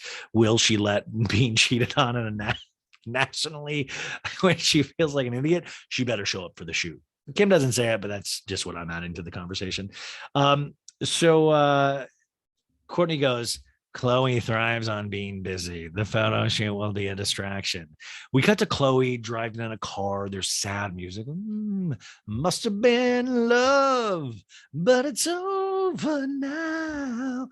And we see like trees driving, blah, blah, blah. And a talking head, Khloe goes, I find out what Tristan's doing with the rest of the world. A courtesy would have him not doing it. But to not even give me a heads up is like an additional slap in the face. I feel humiliated, embarrassed, bamboozled. I would prefer to be alone than to be around people. And I'm not at a place where I want to have a family meeting or hear the thoughts and opinions from dipshits like Corey Gamble. No, she goes, hear thoughts and opinions about my own life. And she goes, I'm replaying every moment with Christian, every grand gesture, every trip. And we see flashbacks of Tristan going like being like a cutesy dad with, so idiotic. It makes me so angry. He's like, where's Tutu? And she's like, I'm here. Like, get out of the car. All of it was a lie, Khloe says. And then she goes, God, how were you able to not say something? I feel not even really in my own body. Things are just happening and I'm going through the motions. It's like when things happen to you like this, you become immune to them, which is really sad, she says. And that's another time where I was like, yeah, Lamar was just on crack. Like that was not, this is like totally different. But what she's talking about is that thing we always talk about a lot here too, is that, as you get older, you do experience these things. You get used to these things, and you should never get used to these things. Like it's how we get desensitized with our reality shows or these things. It's like for sport now, like we watch these things, but even our own lives, love, like in your heartbroken, that first heartbreak, or that first time you get cheated on, but it's weird. Like you then start to not become immune to it. It still hurts, but you know how to deal with it, and you know that you can get through it. And it doesn't take away the insanity of it, but it is weird because you should never get used to people doing wrong by you. And especially when it's this flagrantly, and especially when it's somebody that you've given chance after chance. So it's the perfect storm of just like, anytime you really think about it, you're like, this doesn't make sense. That this happened. This does not make sense. So now we do the like cut to like nighttime, sunrise, cars, like the basic interstitial shots. And we're at Kendall's house. I shit you not, guys. We open up in Kendall's room. She's in a hyperbaric chamber, you guys. A hyperbaric chamber is that thing Michael Jackson used to sleep in, supposedly provides oxygen. I've done one of these things at a place called Next Health. And, it's supposed to, it's just, it's like the health there's like, I guess, good effects. It's just rich people shit at the end of the day. And she has one in her house and she pops out of it. I'm like, what a weirdo. Like, truly, Kendall's like a weirdo. Like, listen, I love weirdos. So, like, I'm down to hang, but like, you know, and so Kendall goes, the past couple of years, I've been living on a like a major health kick. She's like, I'm also a hypochondriac and I'm always like doomsday and like my friends make fun of me. And so now I have a room in my house and there's just these massive machines I have. And it's kind of embarrassing. And we see these machines, there's like a Theralite, an oxygen machine, all these things. She's like, it might become too much. Like maybe it's like not healthy, like I'm obsessed. And I'm like, oh my God, she even is like joking about it not being healthy, but you can tell secretly it's like, I have no control of my life anymore. And she goes, yeah, in my oxygen chamber, I watch a Netflix show. I was answering emails and a producer goes, oh, okay. Anyways, how did you hear about the situation with Tristan? And Kendall goes, I found out about Tristan through our family group chat. Which, by the way, I cannot believe they haven't sold access to the family group chat. Like, you want to be included on the Kardashian group chat for just $80 a month. You can be. She goes, you're in a state of shock. How does someone do this so many times over? And she's like, I mean, I would have loved to have known before the internet. Kendall FaceTimes Chloe. And Chloe's like, well, I don't really talk to him. He sends me updates about court, but I don't respond. And producer says to Chloe, talking to her, are you hurt because you had seen a future with this man? She goes, it's not just one thing, it's everything. It's all an act of betrayal. It's a lie, manipulation, deceit. Did he have every opportunity to tell me? Yes. Was he going to tell me if a baby wasn't involved? No. And she goes, that shows his character. It's despicable. I love that. I mean, that is true. That shows this man's character, you guys. This man, he's the guy in the movie that saves himself and not his family. He's the guy in The Walking Dead that pushes somebody in front of like, hey, you get eaten by the zombie. Like he's looks out for himself and his own carnal pleasures, like his own. And if he does it like with shit like this, he does it with everything. It truly is despicable. And it's these people that have such a great, this guy's a good looking dude.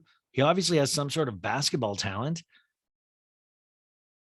kind of an upbeat person, like all of this shit. And he still does all of this. Like that's sick. He's sick in the head.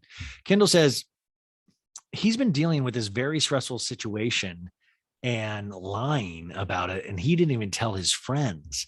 Kendall is saying. And I'm like, you created the stressful situation, Tristan. Once again, Kendall, do not paint that he's been dealing with this very stressful situation that he put himself in. Chloe says, if you cheated and told me about it, I would respect it. But you've been hiding it for months. And there's probably a dozen others that I don't know about that haven't come forward. Bingo. You guys, we all know that this is not, he has more. Like there's more women that he has done this with. Maybe he didn't get them pregnant, but he definitely could have. And Kendall says, the trolls are just being mean. I have no idea how can people be this mean. I just don't. And Chloe goes, yeah, I'm just dehydrated too. I fainted the other day. And Kendall's like, why didn't I hear about this? And she's like, sometimes I feel like I can't breathe. I'm gasping for air. And Kendall's like, were you by yourself? In a talking head, Chloe goes, there's just so much noise and clickbait and the reading of people saying I should have known better. I just feel really let down. She tells Kendall, I've been taking beta blockers. Remember beta blockers was like, I think the first couple episodes, Chris was like pushing Chloe on beta blockers. I was like, what? Great. Now she's a full beta blocker addict, by the way. Beta blockers, I actually take them for big auditions. And I've said this before, but like they'll study my hand. Sometimes I have a shaky right hand. And when I would hold script pages, in an audition, you would shake. And it would just make me more nervous because then the sweat would start because you're like, fuck, I can't control my hand. Beta blockers relaxes that. It's not like a drug in the sense of like I'm trying to like what are the fucking thing that everybody's addicted to? The drug, the the fucking my God. Anyways, you guys know the pills, the downers, whatever, not Lexapro, the Xanax. It's not like Xanax because you don't get like some kind of like I'm floating into the air. Like you're totally yourself. It's just that your heart rate decreases. Your body doesn't exhibit signs of nervousness. So that's what beta blockers do. I don't know if they've convinced Chloe that there's some kind of miracle drug, but it's very simple. Kendall says you should scream into a pillow. And I'm like, nice, Kendall. And Chloe goes, I cry into a shower and no one knows the difference, Chloe says, which, by the way, I want to point out, Chris in an interview said she used to cry in the shower when the Caitlyn divorce was happening. When the whole Caitlyn situation, she would just take a drink and go into the shower and cry away from her kids. Did somebody say Caitlyn? Yeah, baby, what's going on? It's me, Caitlyn. So Kendall goes, that makes me sad that you're struggling, but there is brighter things in the future. It's going to feel so good, Kendall says. And Chloe goes, I'm not even thinking about that right now. I would rather be, just do this slowly. And, sometimes you do stupid things for your kids. And I think she's talking about in working with Tristan and not putting him down in front of True. And she said that at the end of the day, you have to respect yourself. But I'm really proud that I tried, at least for True. And listen, I don't have a kid, so I can't speak to this as much as I would want to. But I don't know. Part of me is just like, kids are smart cookies, man. They can also sense when relationships are bad. Like you can sense that. In a talking head, she goes, this the work, all the conversations we had, all those bricks that we were laying down a foundation, me and Tristan. And she's like, a tornado came through and everything's now demolished. But Chloe, Tristan was the tornado. It's not, Tristan was always the tornado. Like it's not some just random accident happened and it destroyed your relationship. Tristan destroyed your relationship. Like reframe how you're looking at this. Kendall says, I feel really bad. No one deserves this. And Chloe's like, thank God I have you guys. And Kendall's like, call me whenever. I'm back in my hyperbaric chamber. And they hang up. Kendall goes back into the tank. Now she's talking to the camera and she goes, I can't believe this is real. It makes me so angry that he fooled Chloe. But the rest of us, I really did think he had changed too. Anyone who criticized Tristan or talked about him, I would have his back in that conversation. I would stand up for him. He betrayed us all. And then Kendall goes, I even slept with him and I feel horrible about it. No. So then we cut to scenes of Beverly Hills. We're on Wilshire Boulevard and Travis is there, Courtney and Travis Barker. And I was like, oh, good. Let's catch up with these perverts. And Courtney walks past the camera and she's like, hey guys, and then immediately just like on fucking cue, they start tongue kissing in this building. And it's like really, it's like real gratuitous. And I'm like, yeah, it's like, what, dude, like sometimes you can kiss with tongue without us seeing the tongue, like let your partner feel the tongue. We understand what's happening, but like, Travis, like they kiss, like it's they just each put their tongue out and then like just dart the tongue into each other's mouths. It's like a weird game of some sort. I'm like, this doesn't even feel like tongue kissing at a certain point. Like I feel like this feels like some kind of like put the penny in a Coke bottle. You know what I'm saying? Like it just never looks good. And then Courtney jumps on him and is straddling him. I'm like, where even are we? We're in public now. Let's act like it. And Chris goes, good morning. Chris is walking by. And Courtney's like, are you ready to record the Christmas song of the century? And a talking head, Courtney goes, Travis randomly out of nowhere said, your mom needs to record a Christmas song with me producing. And then she's like, Travis loves Christmas more than all of us. Corey, of course, is with Chris. He's like, I want to be in the stew. And Court says, you want to make a hit song, Mom? And Travis is like, did you warm up? And she's like, la la la la la la la la la la la la la la la. And Chris has headphones on. She's cackling. She's like, feeling Giovanni. Chris pulls up the lyrics. She's like, oh my God, there's 3 pages of lyrics in this Christmas song. And then she's like, do you guys have auto-tune? Can you make me sound like Mariah Carey? And she goes, I would sing better if Courtney wasn't laughing at me, because Courtney's just in the corner, just like, ha, ha, ha, ha. And Chris goes, oh, she goes, oh, I just want you. Yeah, baby. She kind of sounds like the guy from B-52's like, Tin Roof, Rusted, Love Shack, Baby Love. I'm Chris Jenner, and it's Christmas. Sexy time with Corey Gamble. I let him put it in my pooper. And she's dancing around. It's like the opposite of what I imagine Stevie Nicks is like. And Courtney goes, I just almost peed my pants. Like, we're all on that. I'm on that same tip too, where I was like, Courtney, it's one of those moments where I totally feel you. And she goes, my mom is just singing so loudly. I take it. I can't take it. I might pee in my pants. She's not a pop star or a rock star. She's like more of a theater person, I guess. And Chris is like, dashing through the snow in a one-horse open sleigh. All the fields we go, laughing all the way. Ha, ha, ha. Travis is on the drums. Like, and Chris once again goes, family's the most important part of my life. And Travis is now a part of that. And they're starting a new chapter. Okay, yeah. We didn't even ask. Like, what? Yes, we see this. And Travis goes, honestly, Chris, the first verse and the choruses were amazing. And Corey's like, yeah, they were. Yeah. I love watching you sing, Chris, bootylicious. And we cut to sunset. We see a house. It's Chloe's house. And she goes, I don't want to. Oh, sorry. This song is, I don't want to face broken promises. Tell me it's not going to be the same. That's literally the song. Kim pulls up in her gray fancy car. She comes into Chloe's room. She goes, Coco Loco. Like, just walk right back out with that kind of shit. If somebody goes, Ryan Blyan, when they walk into my room, like, what? Can you see yourself out? What are you doing here? And then Kim's like, how do I get on this bed? Your bed is so high up. And, Chloe's like, I'm hurting. I don't know. Find a way to get on the bed. She's like, run and go up on it. Kim runs up, throws herself on the bed. She's like, how are you feeling? And Chloe goes, my back is killing me from carrying this season.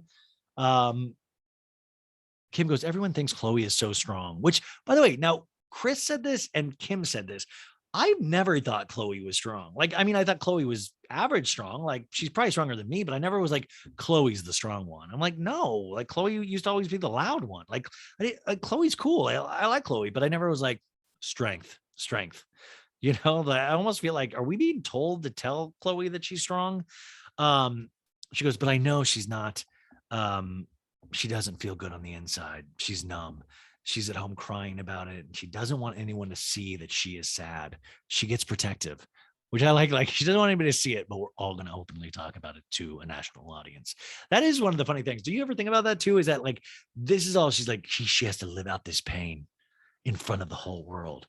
I'm like, you could also say, hey, take the season off, Chloe. We don't need to show it. You could do that. You could also say, we don't need to bring up Chloe in the scene. Like, no, we can't do that. We cannot do that. Like, they'll lie and like really leave out so many of all these facts, but they'll still put out the main thing of like, yep, cheated on again.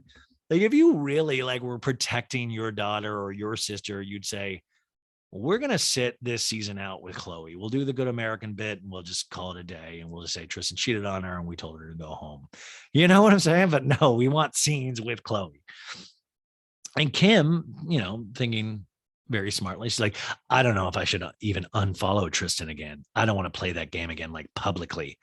Yeah, Kim, unfollow Tristan again and never follow him again. Like, I can do that. I'll play that game with you.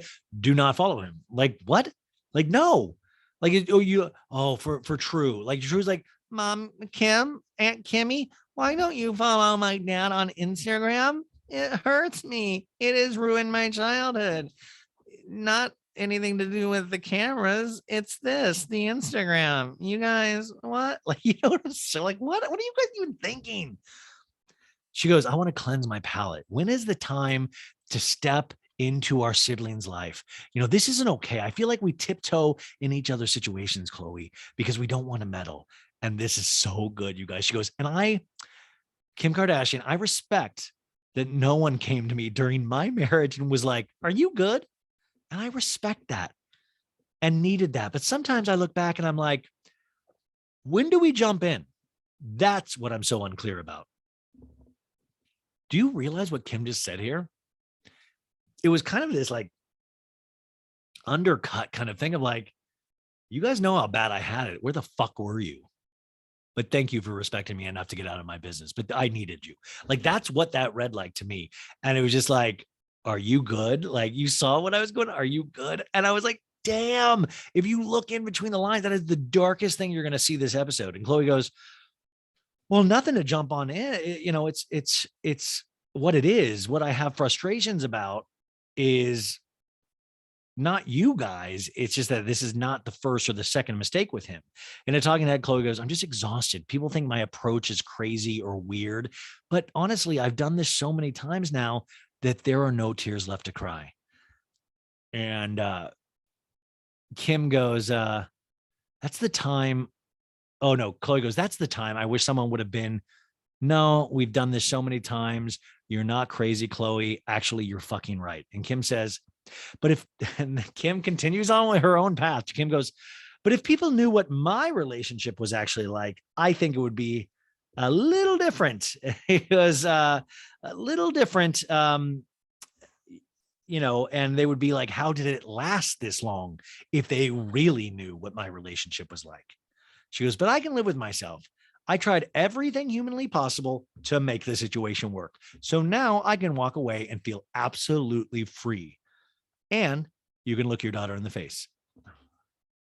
So Kim, once again, is a very wise move. She promotes it. She kind of talks shit about Kanye, but in a very vague way, just saying, you guys had no idea. You think it's crazy? I always kept it cool. It was fucking batshit. But she also kind of, it's like a thesis statement of like, I can walk away with my conscience clear and I want everybody to know it once again. And Kanye kind of fuck you.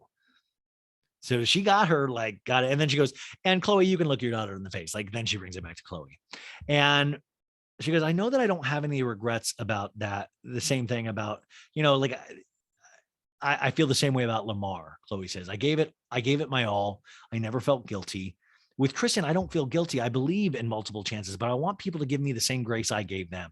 It's time to walk away, and I don't feel guilty about it. I tried so hard. I'm fine. It's the most fucked up thing that has happened so publicly, but all these things happen so publicly every time in my life. Yes, it is so fucked up that society blames me or blames women. It's fucked up. It's deplorable. Like, there's no empathy. There's no compassion. There's no empathy, no compassion, no sense of humanity. And Kim goes, I get it.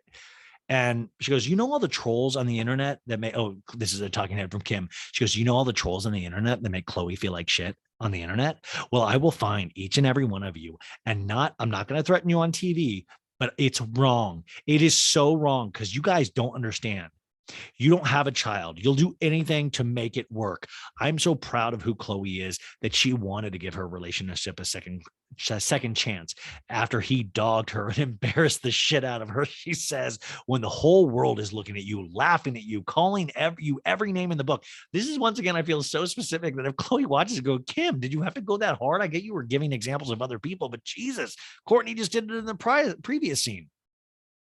Because you know how hard it is? Like, it's like 10 times harder to stay in that situation than leave, because she's saying it's so public. Like, she's 10 times the woman that most women are in this situation because of her situation of being laughed at publicly by the whole world.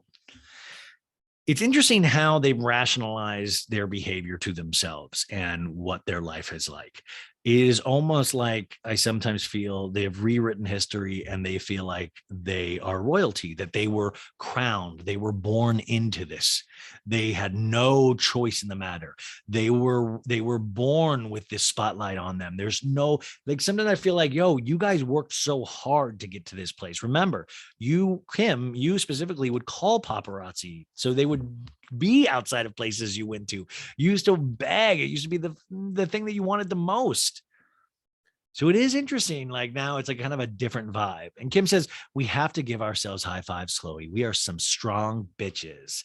And Chloe goes, we are. And she looks like completely dead. She's like, we are. And Kim goes, we can deal with a lot. We should be proud. And Chloe goes, I'm so proud. Thanks for coming over. It's great. And then the song's like, moving on. I'm moving on, moving on. And Kim goes, toodles, and gets off the bed. She goes, love to love. And Chloe goes, love to love. And then the song is like, I'm into the same pressure, into the same pressure. And we see ocean waves. We see a gray Rolls Royce. Kim gets out of it and she's in the skim offices because it's a warehouse. The door opens or like Rolls Royce comes in. And she's getting her hair done. They're like, what kind of hair do you want? She's like, make it really soft, like a blowout. And we find out they're doing their personal Christmas card, Kim and the kids. And she goes, Christmas cards it's a really the biggest deal to us in this family, these family photos, but it's also the most stressful time no matter what. No matter what happens, though, I want to keep doing this stuff, no matter what happens with Chloe and Tristan. I want to bring some happy, joyful moments. Let's just have happy memories. And we hear North go, Mom. And we look up and she's like banging on the glass. And she's like, okay, Northy, I'm coming. They're all in Skims clothing, matching Skim. Remember the Christmas card from this past year? I like that I say that, like, remember, like we all remember. I'm like, fuck, why the fuck do I even remember? The kids are going buck wild in this. And Kim goes, you can never forget what our Christmas card is going to be like. It's just so stressful every day. No one gets along. Everybody's screaming. And she goes, most of the photos I saw were unusable because North was sticking up her middle finger in all of them. And I'm like, give me those photos right now, Kim, please. Do you know how awesome it would be to be able to make a t-shirt or make a print of North in a Christmas photo with her middle? You know how punk rock that is? That's fucking more, dude. No, North is more punk rock than Machine Gun Kelly, period. Machine Gun Kelly's like, damn, I fucking like I give it up to you, North. Like that, it's like truly amazing. Like a middle finger from North. I need that Christmas card so bad because Kim's like making a face like North. She goes, I want to lock myself in a room and just for 30 minutes. It's just a lot. It's a lot being a mom. And the producer goes, let me ask you this last thing. And Kim's like, North, by the way, looks like she's been crying when they show her in these photos. We cut to the Kylie Skin billboard on Melrose. We see traffic. And guess what, folks? We're at Scott's house. Thank God. And Chloe's there. And he goes, oh, Joe, Clo Stick, what's up? Flo. And she goes, wow, a lady in all black. I've never seen you look this gorgeous. Wow. I've never seen this, Joe. Chloe in a talking head says, I'm so exhausted from all of the emotions and I can't believe this is happening again, but I'm going to go hang out with Scott because he makes me laugh. Rain, little Mowgli, that little muckraker, the little troublemaker, he comes down with his sister Penelope. And Scott's like, guys, look, Chloe's here. He's like, hey, have you guys been getting hundreds on all your tests? Have you been getting straight A's? And Rain's like, yeah, I have, Dad. And he goes, good for you. All right. My kids are straight A students. Honk if you have a straight A student bumper sticker. And Chloe's talking to Rain. Chloe goes, how old are you, Rain? And Rain goes, 33. No, he goes, 7. She's like, what grade are you in first? He's monotone. And she goes, what's your IQ? He goes, I have no idea what you're talking about. And then Rain goes, how's Tristan? And he winks at her. No, he just said, I have no idea what that means, IQ. And Penelope is giving that weird knowing smile. Penelope, like I always say to people, is that kid from The Sixth Sense. Like Penelope sees dead people. She does. Now that's somebody I would like to have a ghost show, like a ghost hunting show with Penelope. Scott goes, okay, let's go out by the tramp. Which I know, like that's rich people speak for trampoline, just so everybody knows. So Rain's out there jumping like a maniac. I'm just like, my God, like how many broken bones has this kid had by now? Like, honestly. And Scott goes, this is the last chance for Mr. Mr. Tristan. I worry about you, Chloe. And she goes, yeah, I'm done. It's a different world we live in. And Scott goes, is that what it is? Is that what it is, Chloe? And Chloe goes, people's moral compass, it's broken. And it's like, no, Tristan's moral compass is broken. And Scott goes, By the way, this conversation is interesting because I'm like, Scott's like, is he like, oh shit, I wonder if she means me too. Scott goes, do you think we'll ever find someone that we can trust?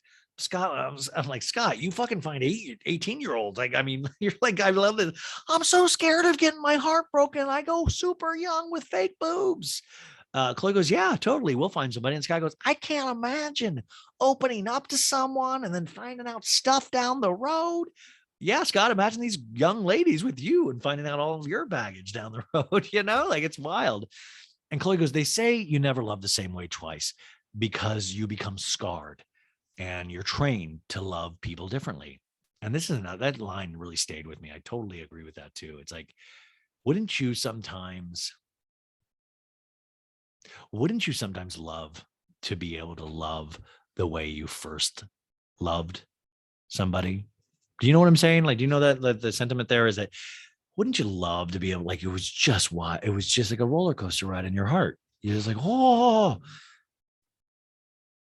and now, like if you go through hurt and all that, you like temper those emotions. You kind of like calm it down or you push it away or you don't have time. Back in high school and all that stuff when you had so much time. You had all the time in the world. Everything was like a long summer day and you would be able to spend it with this person, this girl or guy that you were falling in love with. And it was just, and that's just not how life is anymore as you get older. And I don't even have kids. So there's always one moment in the Kardashians where I'm like, about to have a panic attack. This is so, so Scott goes, oh, you know what? Kim's got a great guy. He picked us up at the airport. He had coffee for us, even for me. He got it wrong, the order, but still sweet. You can tell he really cares. He's a great person. He cares about people's feelings. I'm like, once again, I'm like, wow, you get like, I care too. I would get your order right, Scott. Like, this Ryan guy is great. You listen to his podcast? Not good. Not a good pod. Nice, sweet guy though. Means well. Scott goes, wondering where Scott is right now, huh? And Chloe's like, oh, are you guys besties? And he's like, yeah, we got bunk beds, the whole thing. We have fun together. Now, Scott, this is like I think he generally does probably love Pete. But is that thing when you get into a relationship with somebody where everybody feels like they need to become friends with these people? Like, okay, Pete's like, that'll help me continue to be able to put my penis in Kim's the JJ. Okay, cool. Then I'll be friends with Scott. And Scott's like, I gotta get in there. I gotta keep in this family. I want invited to things. Pete, you want to hang? Please, Pete, it's me, Scott Disick, please. Chloe goes, yeah, I like that Pete caters to her and makes her laugh. And Scott goes, she hasn't had that in a really long time. She's so different in front of him. She says young people slang words like you like you, and then they bleeped it out. I don't even know if anybody knows what I was like, what are like you like being dicked down? Like what was the young slang? In a talking head, Chloe says, Pete is so sweet. I don't really know him that well, but I do know it's drama-free and easy, and everyone wants that happily ever after. Love shouldn't be this hard. And you're right. Love shouldn't be that hard. Love shouldn't be about worrying about Kanye at all times of every day of your life, especially when you have that many kids. But everyone wants the happily ever after. I think we've got to also kind of get away from that happily ever after. Like we're saying, since Pete gives her Dibs chocolates, brings her coffee and picks her up at the private jet airport and makes her laugh, like that's the happily ever after. No, that's just like a good relationship. It's somebody that's care. We don't, the way we label things is just so wild. At this point, we see Rain do like a monkey flip on the trampoline. And I was like, God, this guy, we got to watch this kid. And Scott goes, yeah, Rain's a risk taker. All right, Raymond. Yeah, get it. And then Rain falls. I was like, we cut to shots of downtown, hills, cars. We're on Sunset. And then all of a sudden we're in Venice. We see a tunnel. A Mercedes is driving. And Court's in the car with Travis, Corey, and Chris. And Court says, Mom, Travis asked me if we could get married once a month for the next year. And Travis goes, for real, I did do that. I did. And Corey and Chris are in the back. And a talking head Courtney goes, I was never that girl who imagined her wedding, who had a vision board of her wedding, or even thought of getting married. I was the girl who made vagina candles. And Chris says, we could do a marriage special. Ooh, we could have Wolfgang Puck make mini creme brulees and maybe a cacio de pepe. How do you spell that? And the producer's like, Chris. And she's like, oh, I'm sorry, you guys. I'll pay attention right now. Do you know my ex worked for a dude that was like BFFs with Wolfgang Puck? So I got to meet Wolfgang a couple of times.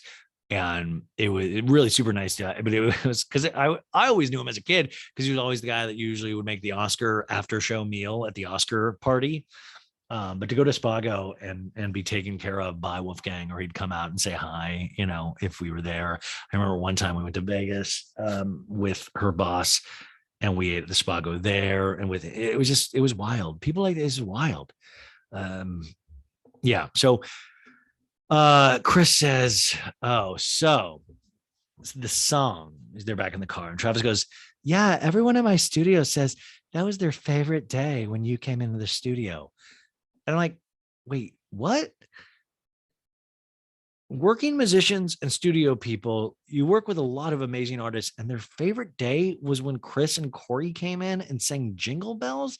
I mean, this made me want to like put an ice pick in my eardrums. I don't even want to hear again, I think. Courtney goes, the finished version of Jingle Bells, I have it. Let's listen to it. And so it's like dashing through it's like Chris singing, and Corey's like bopping his head, like, haha, this is gonna get me a bonus this year. And Corey's like, yeah, yeah, and Chris, by the way, is wearing these like kind of Oakley red Terminator glasses that cover half of her face.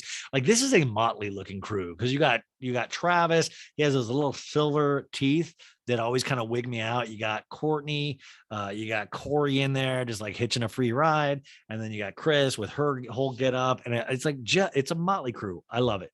And in a talking head, Chris says, "Oh my God, I am living. I love spending time in the studio with Travis." And then she tells Travis, if you ever need a backup singer or a lead singer, call me. This is bullshit. And he had a guy, I guess, come in and play piano and sax on it afterwards. And Travis is like, yeah, usually you don't start with the vocals, And Corey's like, yeah, the beats and the drums. Excellent, excellent. And, then Corey goes, yeah, I bet you didn't know a Christmas song could thump like that. You guys, it's literally just fucking Jingle Bells. Like, I mean, he's like, damn, Chris, man, this is a sexy ass song. There's some Michael Bolton time, love, and tenderness here. Ooh, I want to get up in that butt. And then Chris goes, maybe we can start a band, Travis, and call it Blink 166, my age. I'm like, did Chris just admit she's 166 years old? And she goes, maybe I can go on tour and get a Billboard award. And Corey's like, yeah. Corey's just like there to like wear silk PJs and say yeah you can, Chris. So melancholy music now plays, and I know that because I have the subtitles on. It says melancholy music. We're at Chloe's house. She's in the closet, you guys. This isn't a metaphor. And she's packing up Tristan's clothes because remember, she goes, I'm packing some of them. And I was like, how about packing all of them, Chloe? Why some of them? No, pack all of them or fucking burn it. I don't know. She goes, it was supposed to be my house and True's house and Tristan's house. And I was like, okay, back to you packing the shit. Pay somebody to do this, girl. Like this kind of felt a little fake because I only saw one box. And I was like, what? She goes, it was really disappointing and heartbreaking. And now she's like leaning on the box. She's like, when something bad happened, I became more of a recluse. I have people in my face all the fucking time, and they pull back and you see the cameras there, like you guys. But I felt like this was a planned shot because usually we see the camera pointed at Chloe, and then there's a camera behind it just to get this shot of the cameras looking at Chloe. She goes, I wanted to believe Tristan, that he could change, that I could trust him. True and I were worth changing for. But that's just life. Once again, that True and I were worth changing for. Remember, Tristan not only did this to you, but he did this to his daughter, True. Remember, he does not take claim of his other child that he just had. So why is this the man we want to keep in this girl's life? True now comes in the closet and, they have a laugh moment. They're like laying all over each other. It's cute. And I'm glad Chloe has True.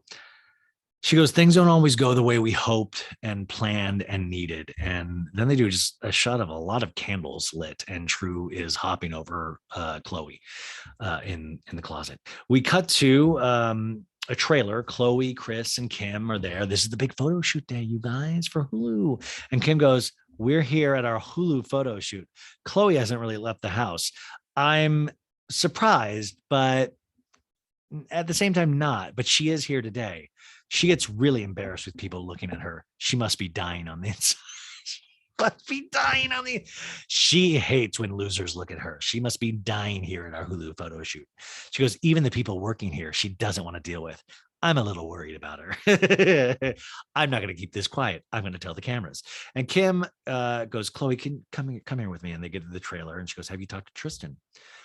And she's like, yeah. And he's like, what do you have to say? And she's like, well, it's mainly yelling on my end and him trying to plead his case. I'm like, well, we've already let Tristan talk too much. If he's even pleading like his case, also he doesn't have a claim. Like, I swear to God, she fell on my dick and it immediately exploded in her, and that's how that child came to be. I was not even in that room. She sneak attacked me in the bedroom when I woke up with morning wood. I shit you not. I woke up, I was having a sexy dream about you, and all of a sudden I wake up, all of a sudden covers get ripped off. This girl jets on top of me like a little ninja, like a little Mowgli, little Rain Disick. And I immediately spurted, and she ran away after that. I didn't even know this girl. I don't even know her. And she goes, I'm like, is this a joke? It's disgusting. I didn't buy a ticket to the circus, Chloe says, but I'm watching all these clowns in front of me. And somehow all of these clowns keep showing up to the clown show. She was using clown. And then they put their clown makeup on. And the one's got a big clown nose. The one's like a bozo. And you got a big curly bozo. And then they're like, we're clowns, clown, clown, clown. And like, honk, honk, honk, honk. I'm a clown. Like, too much clown talk here. I was a Chloe, you could just, I get it. Clown, like, I didn't buy a ticket to the clown show, but she kept talking about clowns. And I was like, wait, what's going on? Is Tristan a clown? Like, is he an actual clown or what? And so Chloe's like, I don't want to be on this show, the clown show. And she goes, no matter what he says, it's not going to give me closure. And at this moment, or she goes, True FaceTimes with him every night. She goes, True will not know anything is wrong. She goes, I've done this before. I know how to do it. And she smiles like that knowing smile. And it's like, yo, girl, once again, you got to prepare True for the real world. You got to prepare her now to be like, watch out for dudes. Remember, like, watch it, let's get like, I don't know. Why do we, and maybe I truly don't understand this because I don't have kids, but I just feel like, what is, like, once again, you're bending over backwards to make this man look like a hero.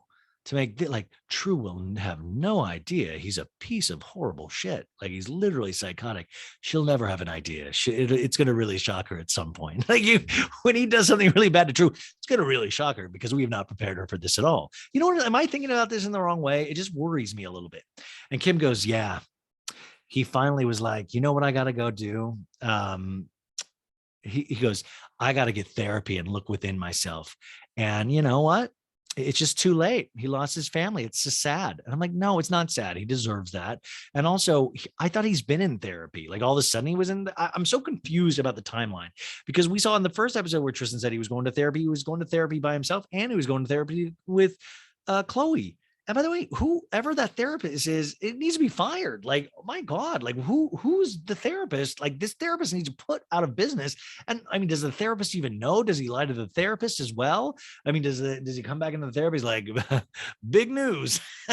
Anywho, all that shit I've been talking about. I have not told you the half of it. like what? Like, if I was the therapist get down of like, holy shit, I was completely lied to by my patient. And Chloe says, yeah, wow, you just fucked up your whole life.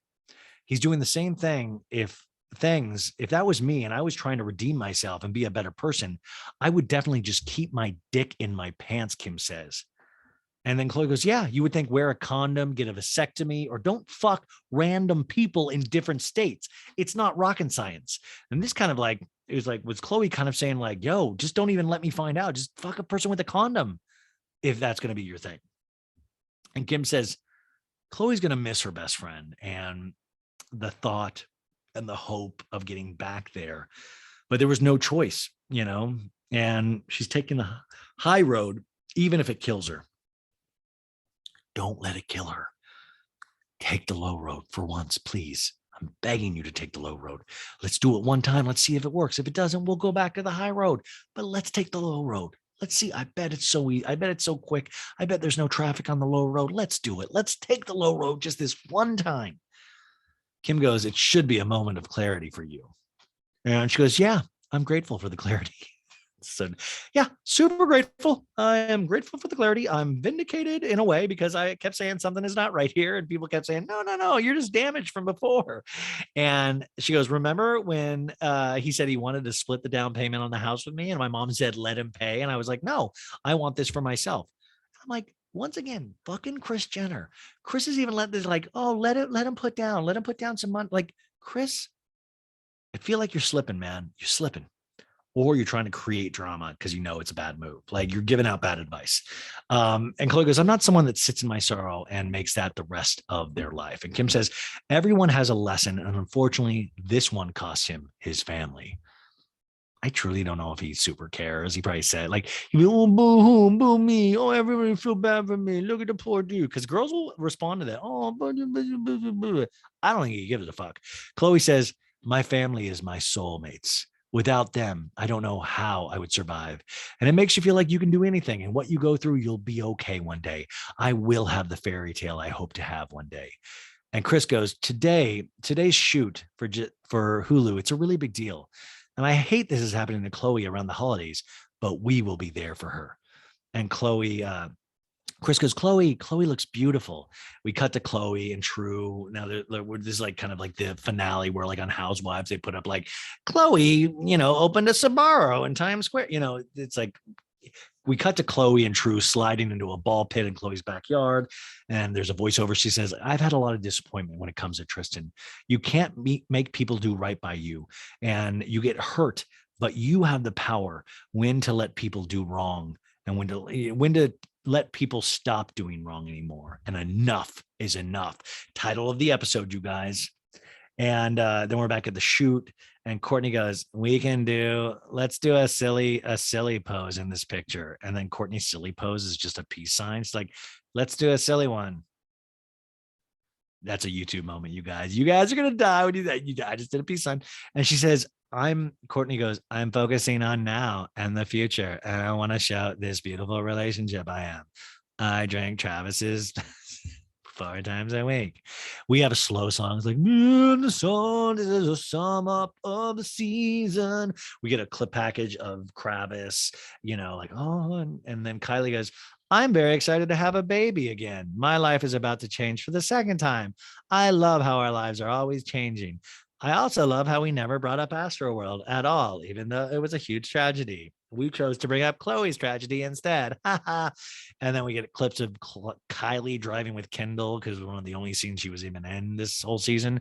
And Kendall goes, our family is definitely not perfect living life so publicly, but it can be a bit of a challenge sometimes, but we all have each other's backs no matter what. That felt completely written, that voiceover. Like we keep hitting these same messages again and again, these same lines. Chloe's so strong. We really have each other's backs. So special. Family, family, family. And now it's Kim's turn. She goes, life is changing. Everyone can feel it. Everyone can sense it. But it gives me hope that I can be happy again. All you can ask for in situations like this is hope. And she goes, I went to dinner the other night and they're like, what are you going to do when you finish law school? And I said, go to med school. And they were like, for real? And I was like, yeah, for real. And then I was like, I might want to do that. I might want to go to med school. There is a fire inside me. And I say, do you dare light the fire? Because once you light the fire, you can't put it out. This felt oddly threatening. I was like, oh shit. Like she is like, first off, is she a pyromaniac? Secondly, it is a metaphor. And then I'm like, damn, like, what do you like? It almost felt, I was like, I will take over the world one day. I'll never stop. this fire is lit. Like it really. So we see more photos of the whole season of everybody like having their times. And Chris goes, we've been incredibly blessed with this amazing show that we do. And to be able to film and try to raise my kid. Chris, your kids are raised, man. Maybe stop raising your kids. And she goes, and work hard and create, careers for my children and live a happy life. And we see a talking head of Chris on her phone. And she's like, and she's like, oh my God, what is happening? Like she's looking down at something on her phone. She goes, oh, if you could see what is going on in my family. And then the producer goes, I would love to. And then we get to be continued. Oh my God. And then you guys, the credits start rolling. And guess what? We get a Marvel's post-credit scene. Stole this directly from Marvel movies. We get Kim in a talking head goes, Pete, come here. You have to meet Paxi. She is my audio. She's done my audio for 14 years. She's probably seen my vagina, Kim says. And then we hear Pete go, more than me? She goes, not more than you probably, but she's seen it. And then the producer goes, I haven't seen your vagina, Kim. And then Kim goes, you'll get there. It takes time to warm up. We'll get there.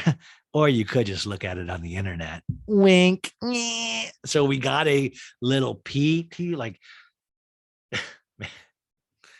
I'm really keeping my eye out for Kanye's Instagram tonight, but hopefully he's doing good too. And hopefully you guys are doing good. I hope you enjoyed this. We went off, man, another 2 hour. It could have been longer, to be honest. I'm really, but I really did love this season and I loved recapping it for you guys. I hope you dug it. And Chris, I hope you dug it, my little Chrissy. But yeah, thank you. We got to find something else to do. I don't know. Like I love talking about the Kardashians and there always is something to talk about. So we'll see what we're going to do. If I'm going to do another show, let me know if you have any suggestions, or maybe I'll just take the day off on Thursdays from here on out. Who knows? But thank you. And thank you if you're watching this on YouTube, especially. I really appreciate that. Look at these baby blues right here. Those are YouTube worthy. Anyways, I love you guys. And I'll talk to you on Friday for Real Housewives of Beverly Hills. I saw that episode. I cannot wait to talk about it. Holy shit.